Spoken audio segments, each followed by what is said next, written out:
Good evening. Thank you for joining us tonight and welcome to the second part of the webinar series on advocating for your child in the Canadian school systems.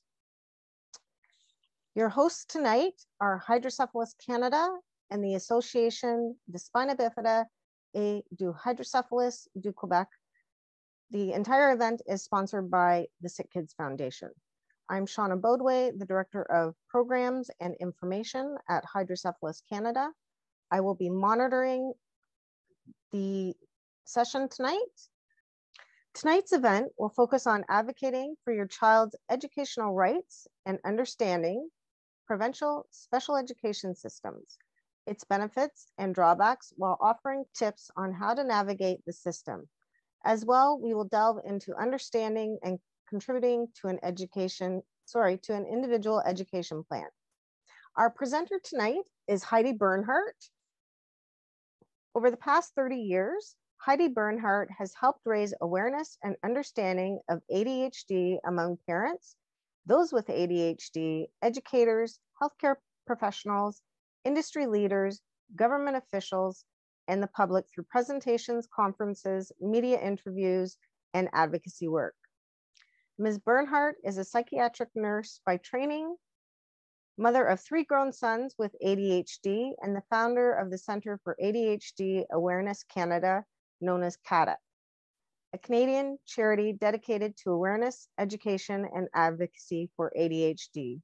Heide was the executive director of the Canadian ADHD Resource Alliance, CADRA, a national not-for-profit organization of the leading clinicians and researchers in ADHD in Canada from 2006 to 2012. During these years, she built CADAC in her volunteer life, nationally incorporating CADAC as a not-for-profit in 2006 and becoming the executive director and president from 2012 to 2019. Heide currently focuses on ADHD education material and systemic advocacy while holding the role of Director of Education and Advocacy for CADAC. She also continues to teach and present on ADHD for CADAC. We are so pleased to have Heide back tonight to continue the discussion on IEPs, advocating in the school system, and much more. Welcome, Heide. Thanks so much for joining us tonight. Good evening. My pleasure to be here. So we're going to start tonight by looking at what we call third-party reports. And what are third-party reports? So these are generally medical reports that originate outside of the school. So they can be reports from family physicians, but they're usually from more specialists, child and adolescent psychiatrists, psychologists, audiologists, pediatricians, speech and language therapists, etc. So these are reports that parents can choose to bring into the school and share with the school so the school can better understand the child's strengths and impairments, diagnosis, medical findings, all those kind of things. So we strongly suggest that parents develop a advocacy binder. We're going to talk about that a little bit more in the future, but these third-party reports copies should always be kept in this binder for easy access, but also understand you have the choice whether you want to share these with the school or not. Sometimes psychoeducational assessments should not be shared, but we're going to go into that a bit later as well. And unfortunately, we're finding some schools or school boards are getting really fussy on the type of reports they're accepting, which again is not really legal because these are medical reports. They can't be questioning them. But sometimes if they don't like the findings of the psychoeducational report, the psychologist, they will refuse to accept them. Again, that is a significant issue. But a tip to parents is that before choosing a medical professional, especially a psychologist, to do psychoeducational testing, which can cost up to $4,000, make sure that psychologist is an expert in the disorders your child is dealing with, and also an expert in dealing with the school system and how to write reports to help advocate for your child in the school system. So these reports, the testing of the reports, need to be done by qualified professionals. So you have the full right to ask a psychologist specifically if they are registered with a college, if they are actual psychologists. Psychometrists also do testing, but they actually can't do a diagnosis. It has to be a psychologist that is overseeing the psychometrist who actually does the diagnosis.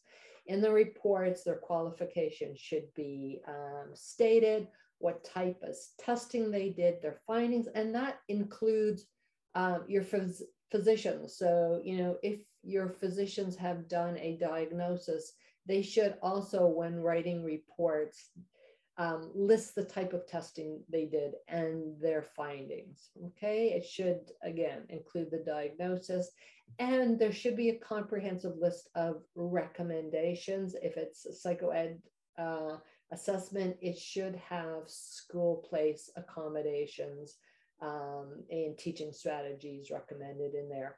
CADAC actually developed a toolkit for physicians on how to write comprehensive reports for ADHD, but since many of the impairments and appropriate accommodations would duplicate what's acceptable for hydrocephalus, those toolkits could be very beneficial to you as well. So the request for the accommodation should be tied to the impairment. So this is why the chart is set up that way, that we list common impairments in the classroom and then link it to the specific accommodations that work with those impairments. And there's always a list. It's never one, because impairments are individual for these kids. So accommodations will be individual as well. What works well for one child may not work well for another. And also, if these reports, if you're getting reports from a physician or a psychologist, if it includes very personal family information, you can ask for that information to be taken out in the report that is shared with the school. The language of the reports is really, really important. So if a report says something like, I recommend that the student be able to access computers in the classroom, etc., it can actually be ignored. The school can ignore it. It's much better stated. It is essential that the student receive access to a computer to be able to successfully access the curriculum. That statement is much, much more difficult for a school board to ignore. It seems ridiculous, but that's the case, than to ignore if the psychologist is saying, I recommend, right? Because they look at that as a suggestion. So again, you can ask as parents for the language to be changed in these reports if you're not happy with it. Again, you are paying for these reports. And feel free to actually interview the professionals, especially if you're paying out of pocket for these tests, about their knowledge level, about your child's disorder, common impairments, to look for, and actually their experience in writing these type of reports. And also know that if the report comes back and you don't see it as benefiting your advocacy efforts or working against them. So say the report comes back and with ADHD, sometimes psychologists lump everything in together with ADHD, don't carve out executive functioning impairments or issues with processing speed, a lot of the same things we would see with your kids as well. The report actually may work against you because the school may say, well, it's just the hydrocephalus or just the ADHD. we actually don't see any specific learning impairments. You can choose not to share that with the school. If the school is funding the report, they own it. There's nothing you can do about it. Okay, something you need to know about psychoeducational testing. So psychoeducational testing was never developed to quantify ADHD impairments, and I also assume many of the impairments that we see in the kids with hydrocephalus. They were developed specifically to assess and diagnose for learning disabilities and brain trauma. So we have to be careful with schools and post-secondary institutions when they are viewing psychoeducational testing and reports as the gold standard of quantifying impairments in our kids. Because actually for ADHD, they are very inaccurate, especially when testing for executive functioning impairments. Executive functioning, again, things like working memory, time management, organization, hindsight, foresight, social skills, et cetera, et cetera. So it's the part of the brain that actually organizes all of these things. And our kids and your kids as well, this is something that is very, very common impairment. So psychoeducational testing for kids with ADHD is less than 1/3, accurate. Only 1/3 of the kids with ADHD will show as impaired on this, what we call data-driven testing. But when we do rating scales that looks at how impaired they are in daily functioning, they may be significantly impaired, but the psychoed testing may say, no, they score within the normal range.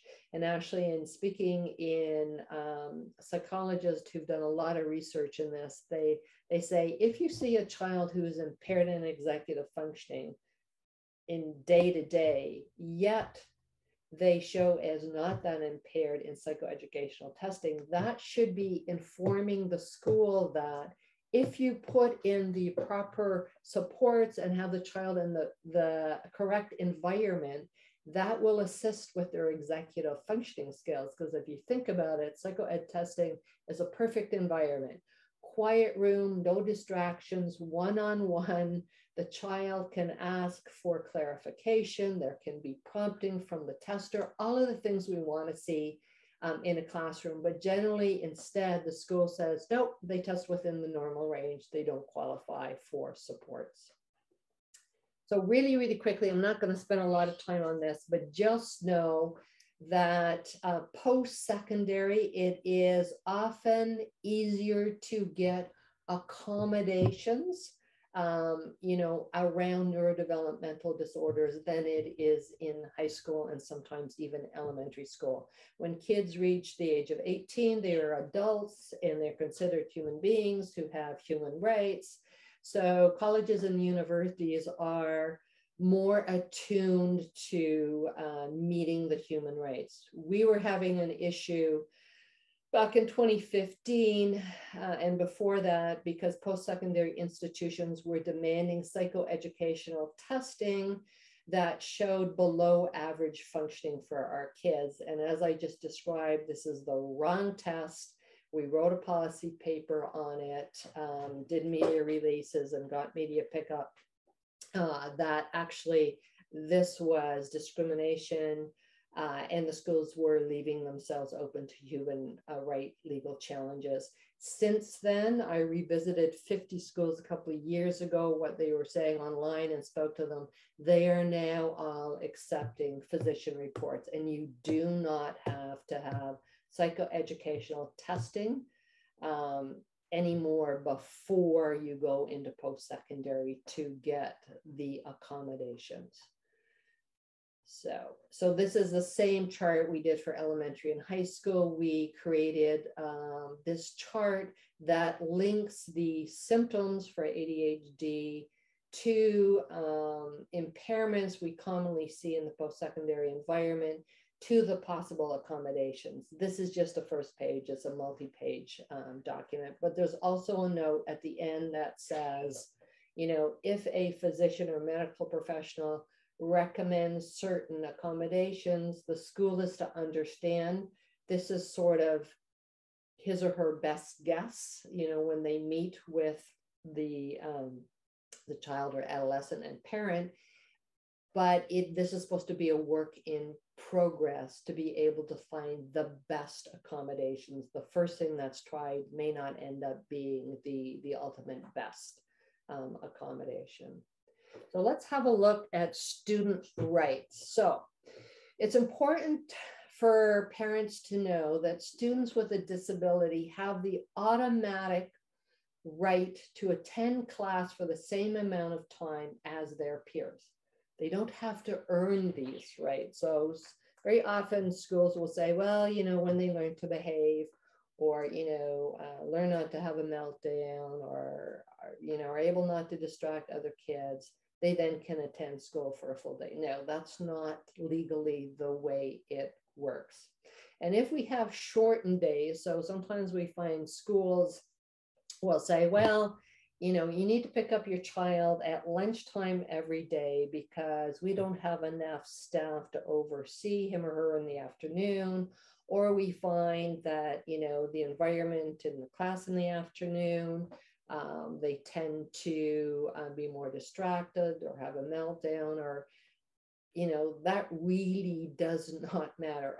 The only reason a shortened day should be an option should be for the benefit of the student. So if the student, legitimately can't tolerate a full day at school, that's fine. But generally the goal is that this should be temporary. There should be an integration to more and more time spent in the day. And the school is responsible to actually put, staff and resources and accommodations in place for the child to be able to stay at school for the entire day. So if shortened days are an option for the sole benefit of the school due to inadequate staff, that is unacceptable. By law, the school needs to find a way for the school to remain for the child to remain at school for the entire day.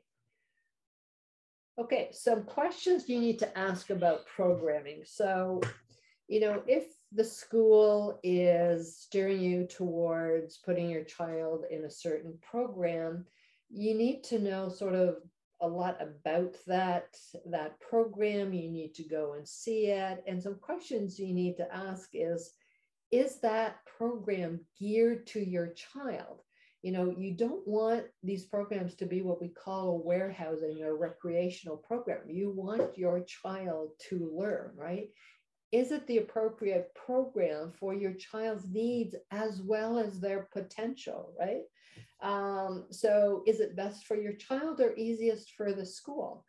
And can a better program be modified or developed that fits better to your child rather than your child needing to adapt in the program?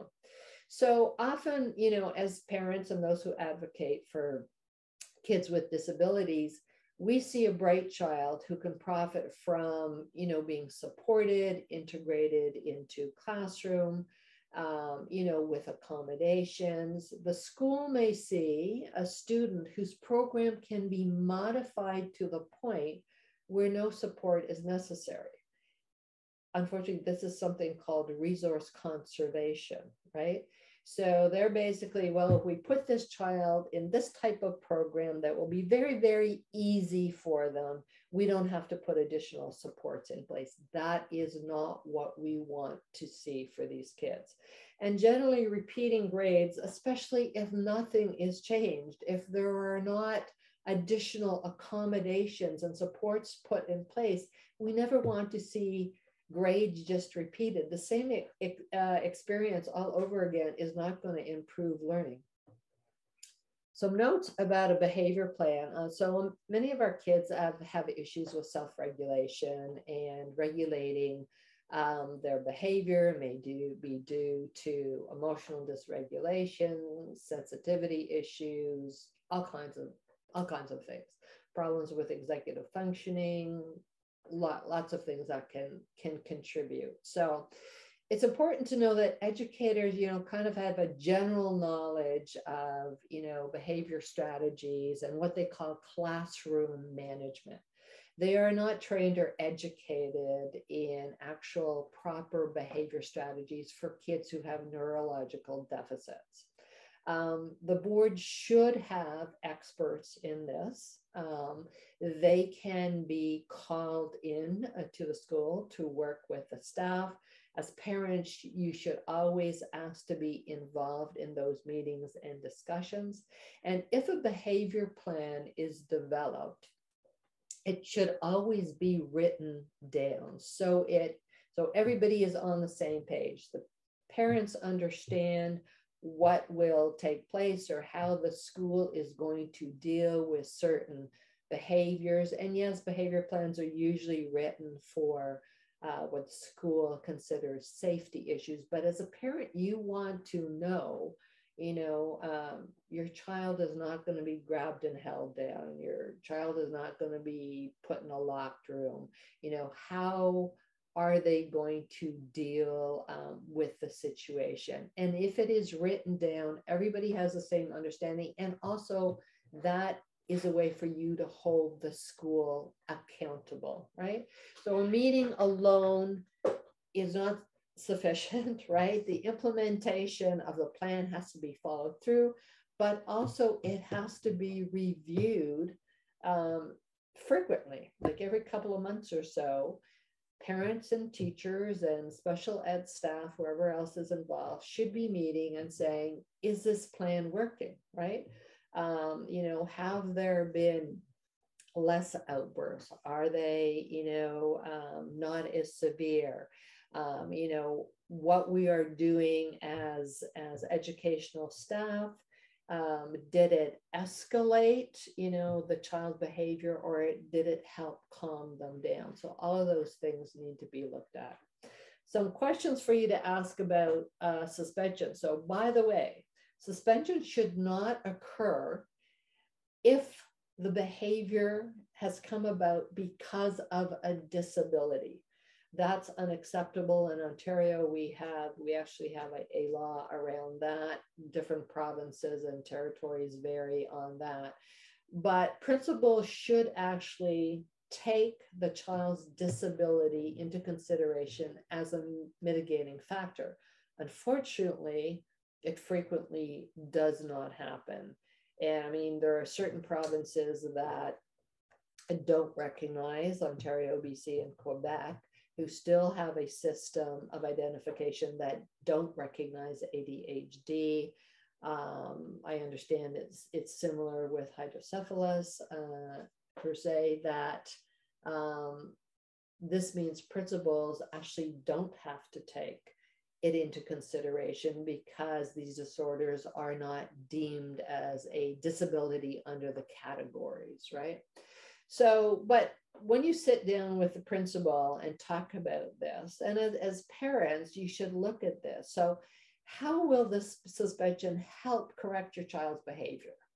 Most of the time, it won't, right?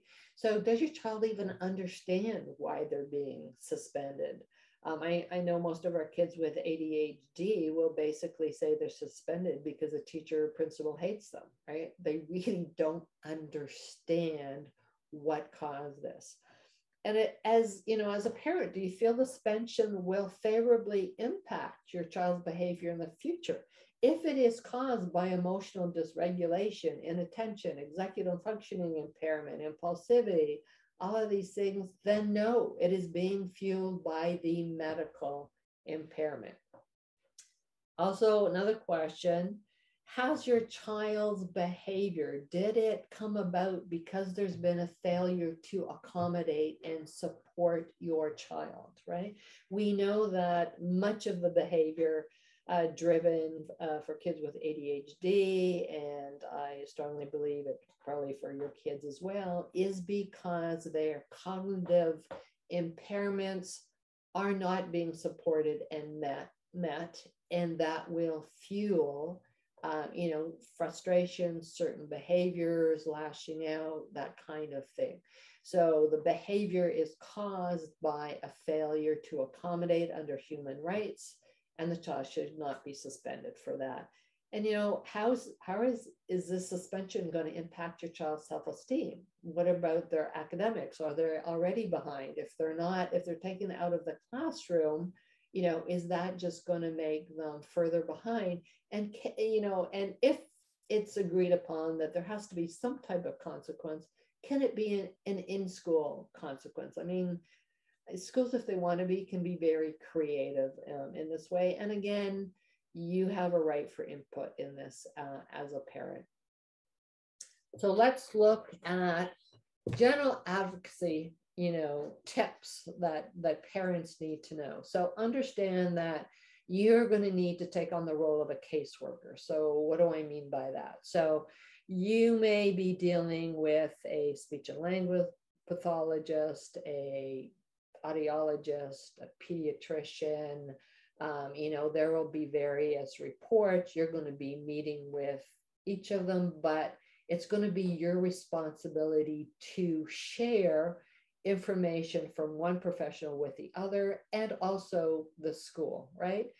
And I always say to parents, be careful that you're not giving over, your power to professionals.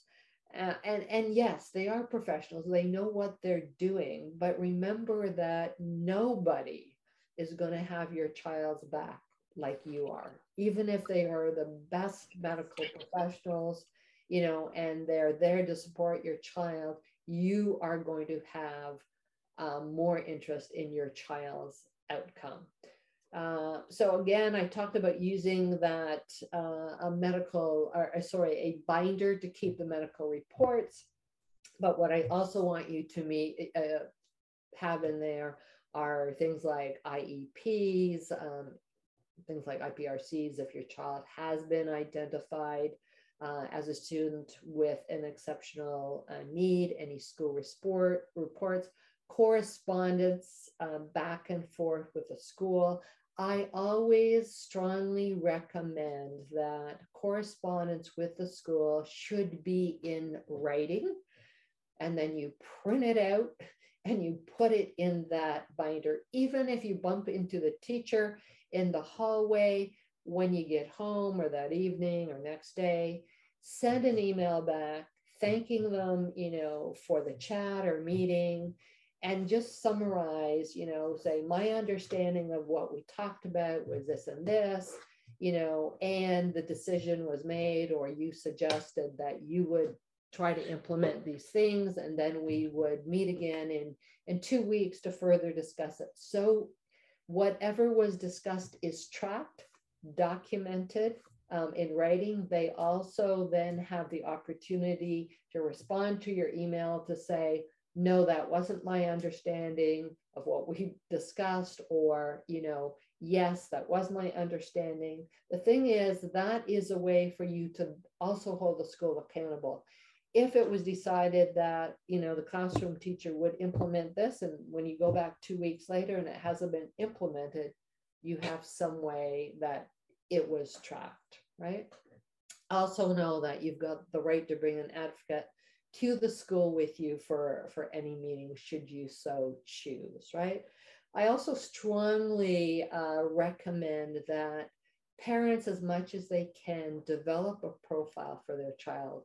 I do a parenting course, a 4-part parenting course, with then another follow-up session just to answer more questions and see how parents have implemented things. But within that course, I take them through the process of developing a profile for their child. What are their child's strengths, unique talents? Some of these kids can have wonderful strengths, right? Artistic, athletic, whatever it is, right? But then we also need to document their impairments. Do they have difficulty in class starting work? completing it, getting organized. Are they distracted? Do they have issues with social skills, emotional dysregulation?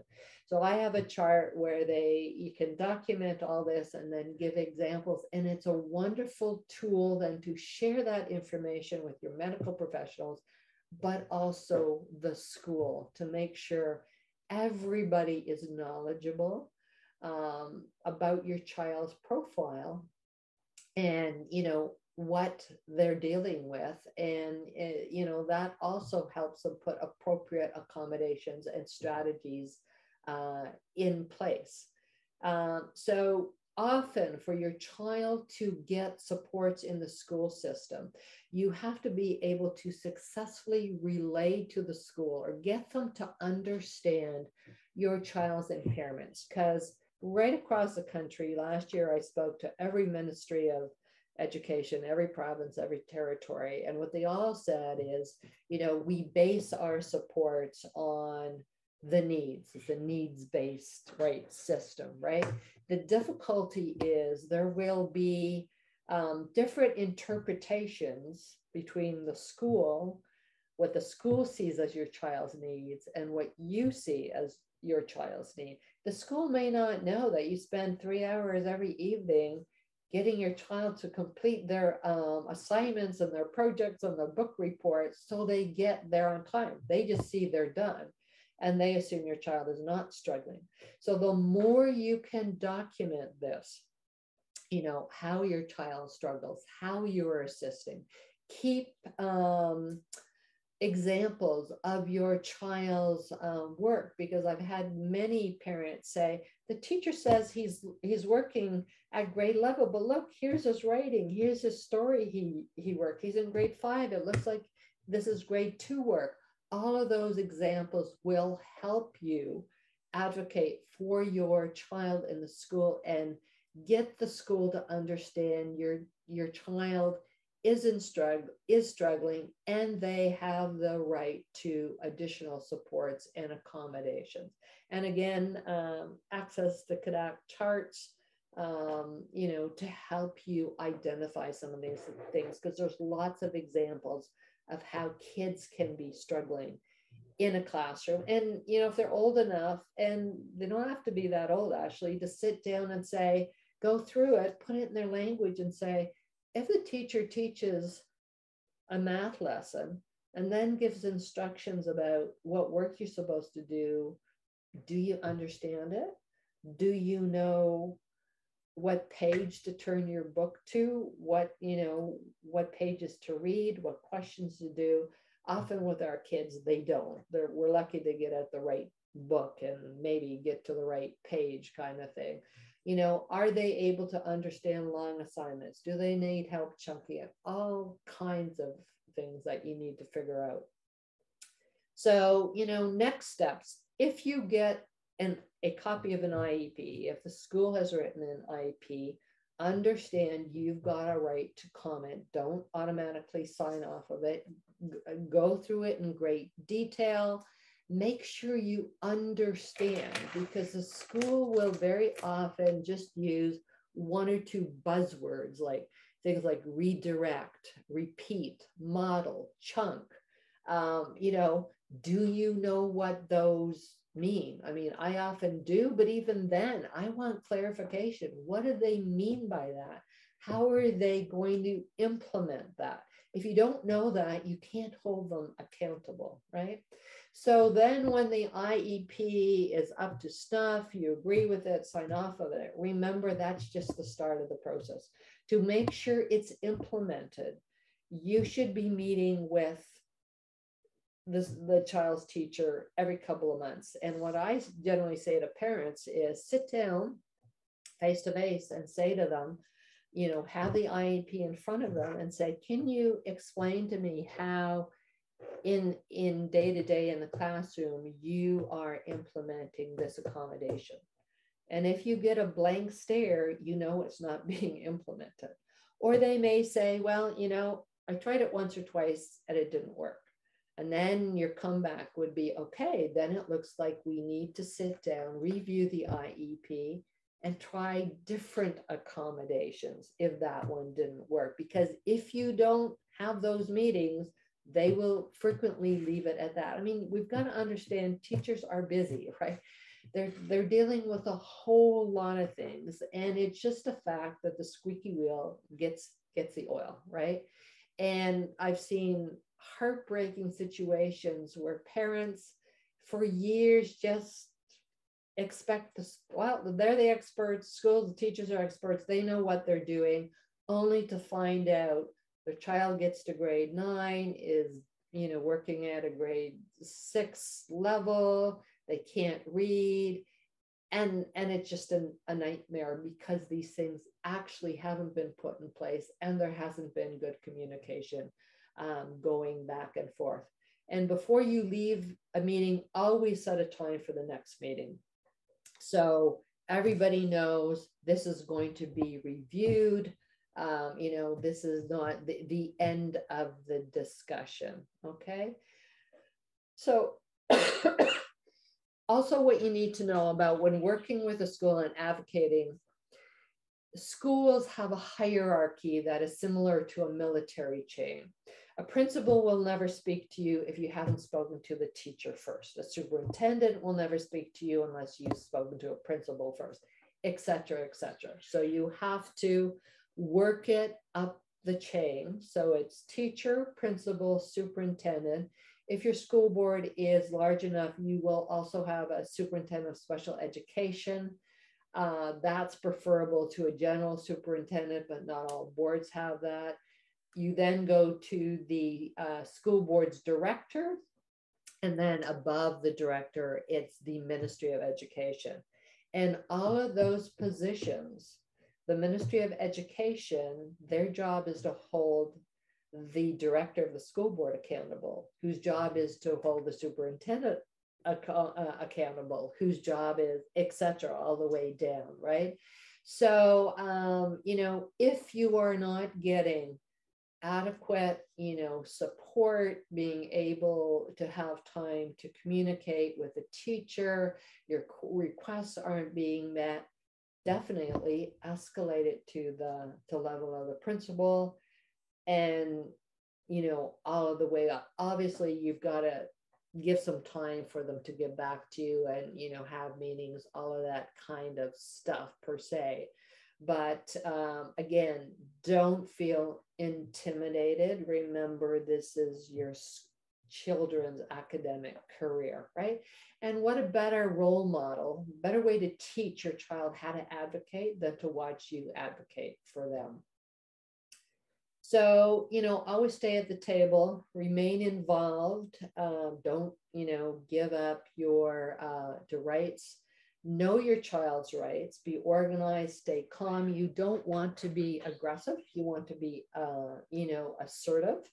You know, stay calm. Look at it as a business interaction as much as you can. I know that's hard. These are our kids.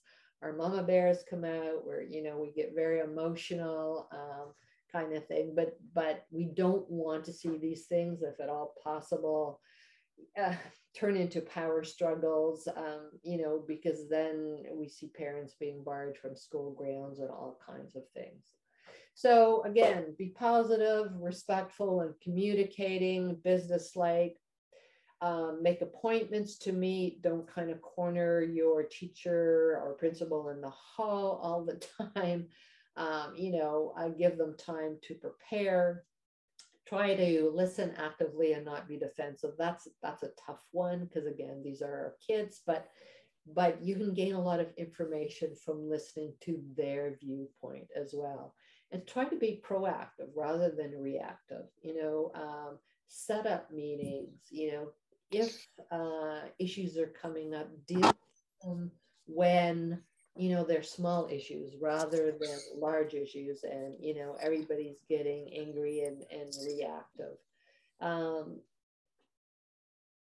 Okay, again, be reasonable. You know, demanding a full-time EA for your child is usually never going to happen, right? You have to be reasonable, but you also have to be persistent, right? When you're advocating. So some things about behavior, remember that behavior is really the form of communication many of our kids have. And behaviors can be coming from a lot of different places. They can have, physical issues, psychological things, neurological things. They can be dealing with social emotional issues, emotional dysregulation, and the environment may really be driving them crazy. They maybe have sensory issues, right? But we want to move the school's focus away from the behavior, because they like to really focus on the child did this and this needs to be happen. As parents, we want them to focus on why did that happen, right? So we can change these things from happening over and over again. And there's abundance research that shows that putting in the proper academic supports will improve behavior. But if we're just trying to deal with behavior, it's not going to improve anything. Beware of the behavior category. Some provinces only recognize students with ADHD, and I'm thinking possibly your students as well in the behavior category that causes its own issues. Obviously, the child then by educators who don't know any better are seen as, bad students, bad kids. That is not, the label we want our kids. And it is truly just an inaccurate, false label as well.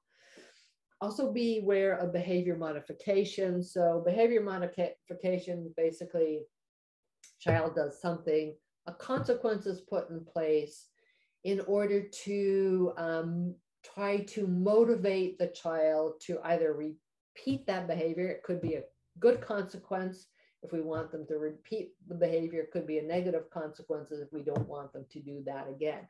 The difficulty for our kids is if the behavior is occurring because of their medical disability, their impairments, their symptoms, all of these kind of things, a behavior modification is not going to improve that behavior, right?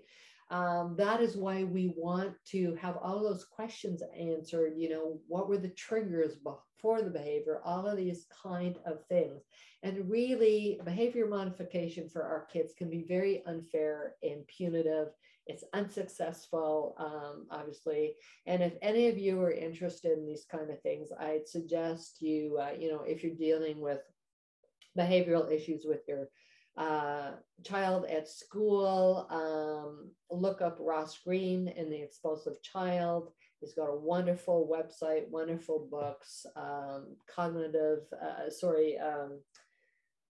CPS, collaborative problem solving approach, all kinds of great information and tips on understanding our kids' behavior. So in summary, educate yourself. Not necessarily about ADHD, but educate yourself about your child's profile. What are the common impairments that, kids with hydrocephalus and spina bifida have in school systems, right? But also educate yourself about your province's special education system, how it works. We have a ADHD report card where we have rated all school systems across Canada, all the provinces and territories, specifically how it works for kids with ADHD. But you can access that, just look under news, policy papers. It's the first one up top. It will explain the special education system and how it works in every province and territory across Canada, if you need help with that, okay? Use your medical professionals to assist with your advocacy skills and writing appropriate detailed reports. Stay involved with the IEP process. Don't sign off on it if you don't agree. Hold the school accountable for implementing that IEP and putting in proper supports. If you have to, go up the chain in your advocacy work. remain calm and businesslike but persistent, and know your rights. Believe me, schools sit up and take notice when parents are informed about the process and their kids' rights, rather than parents who just approach them angrily. So educate yourself about this. Okay, so I think we have a few minutes for questions. Yes, thanks so much, Heidi. That was very informative. Lots of good information there. And I'm sure it will be helpful for the many people that are going through the education system right now, especially right now, because I know that accommodating kids with disabilities or any kind of exceptionality right now has been difficult with the pandemic. And it's definitely affected our population to varying degrees. We do have one question. So I'll just, this is from Amy. Our daughter has hydrocephalus, and a recent neuropsych exam came with the diagnosis of neurodevelopmental disorder associated with hydrocephalus. The report thankfully has the language she requires listed, accommodations for schooling. She is attending university in the fall. We plan to meet with the school student services. Are there any certain points we should be sure to look into or ask? Yeah, so yes, definitely meet with the accessibility center, or different schools have different terms for it, but meet with them well in advance, usually in the summer. And usually there's advisors in the centers. They will work with you through developing a list of accommodations. I would suggest you access that chart we have on the possible post-secondary accommodations, because a lot of schools will say, well, she or he can, have time and a half on exams and preferential seating, but that's all we're going to do. No, you need to be well versed on all of the possible accommodations, that can be put in place. And you should also have a very detailed report written by your medical professional detailing your child's impairments in the school environment. And that medical professional should specifically request personal accommodations.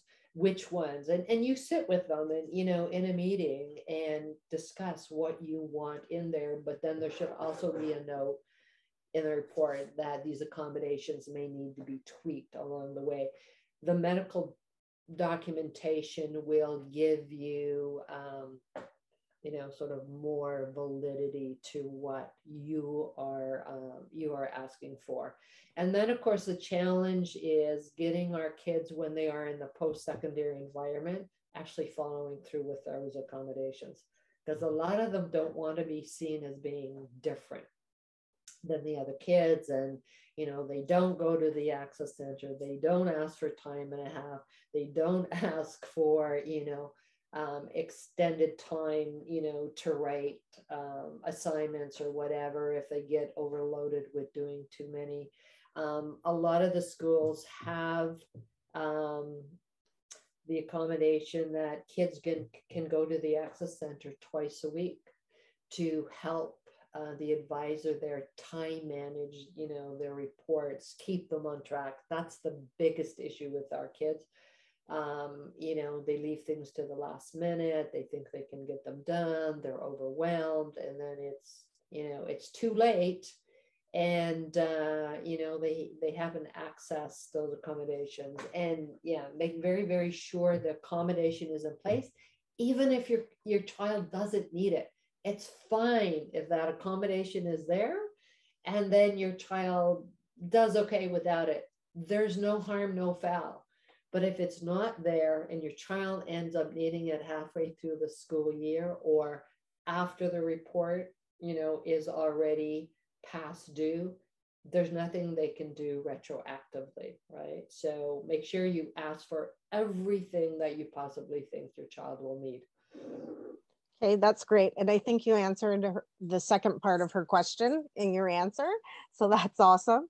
One thing I would like to just clarify for everyone, when you say have your medical professional write the accommodations or write a letter for the accommodations, who is typically doing that writing?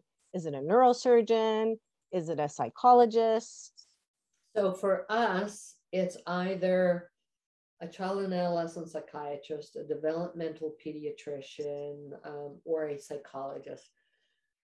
Rarely is it a family physician, but there are family physicians who are trained in ADHD. So I would assume it's probably a neurologist, a psychologist. What other medical professionals do you usually deal with? For hydrocephalus, it would be a neurosurgeon as well. Sorry, there could be a multitude of health professionals, but I think generally you've hit the main ones: the psychologist, neurologist, neurosurgeon, GP if possible, or pediatrician. So what I suggest you do is print out that chart with common impairments in the post-secondary environment. Sit down with your child, go through it, discuss where they have issues, check them off, check off what you think will help and what your child thinks will help or has helped in the past in high school.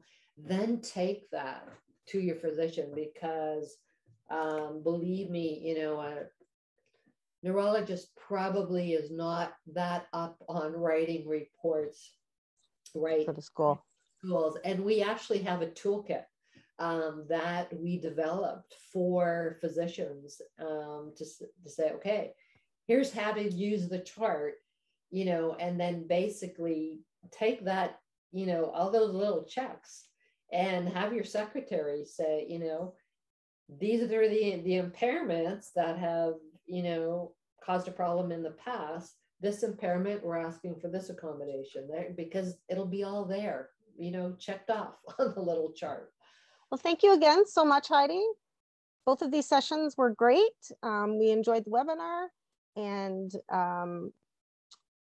maybe we need to have you again. There's a lot of information there that you could still cover, I'm sure. It was my pleasure. Thank you again so much, and take care, and we will see everybody later. Thank you. Bye-bye. Bye.